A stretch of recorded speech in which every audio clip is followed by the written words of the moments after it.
ಕೊನೆಗೂ ಮುಂಬೈ ದಾಳಿಕೋರ ಅಮೆರಿಕಾದಿಂದ ಗಡೀಪಾರು. ನವೆಂಬರ್ 26 ಮುಂಬೈ ದಾಳಿಯ ಸಂಚುಕೋರನ ಹಸ್ತಾಂತರ.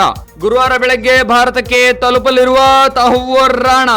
2008ರ ಮುಂಬೈ ಭಯೋತ್ಪಾದಕ ದಾಳಿಯ ಸಂಚುಕೋರ ತಹವ್ವೂರ್ ರಾಣಾನನ್ನು ಅಮೆರಿಕದಿಂದ ಗಡೀಪಾರು ಮಾಡಲಾಗಿದ್ದು ಗುರುವಾರ ಬೆಳಗ್ಗೆ ಭಾರತಕ್ಕೆ ಬರಲಿದ್ದಾನೆ. ಈಗಾಗಲೇ ಅಮೆರಿಕದಿಂದ ಗುಪ್ತಚರ ಮತ್ತು ತನಿಖಾ ಅಧಿಕಾರಿಗಳ ವಿಶೇಷ ತಂಡ ಈತನನ್ನು ವಿಮಾನದಲ್ಲಿ ಕರೆದುಕೊಂಡು ಬರುತ್ತಿದ್ದು ನಾಳೆ ಬೆಳಗ್ಗೆ ಭಾರತಕ್ಕೆ ಆಗಮಿಸುವ ನಿರೀಕ್ಷೆ ಇದೆ ಎಂದು ಮೂಲಗಳು ತಿಳಿಸಿವೆ. ಅಮೆರಿಕ ನ್ಯಾಯಾಲಯ ಶಿಫಾರಸುಗಳಿಗೆ ಅನುಗುಣವಾಗಿ ದೆಹಲಿ ಮತ್ತು ಮುಂಬೈನ 2 ಜೈಲುಗಳಲ್ಲಿ ಹೆಚ್ಚಿನ ಭದ್ರತಾ ವ್ಯವಸ್ಥೆಗಳನ್ನು ಜಾರಿ ಮಾಡಲಾಗಿದೆ. ಭಾರತಕ್ಕೆ ಬಂದ ನಂತರ ರಾಣಾನನ್ನು ರಾಷ್ಟ್ರೀಯ ತನಿಖಾ ಸಂಸ್ಥೆ ಅಂದ್ರೆ NIA ವಶಕ್ಕೆ ತೆಗೆದುಕೊಂಡು ವಿಚಾರಣೆ ನಡೆಸಲಿದೆ. ರಾಷ್ಟ್ರೀಯ ಭದ್ರತಾ ಸಲಹೆಗಾರ ಅಜಿತ್ ದೋವಲ್, NIA ಮತ್ತು ಗೃಹ ಸಚಿವಾಲಯದ ಹಿರಿಯ ಅಧಿಕಾರಿಗಳು ಈ ಹಸ್ತಾಂತರ ಕಾರ್ಯಾಚರಣೆಯ ಮೇಲ್ವಿಚಾರಣೆಯಲ್ಲಿ ಮಹತ್ವದ ಪಾತ್ರ ವಹಿಸಿದ್ದಾರೆ.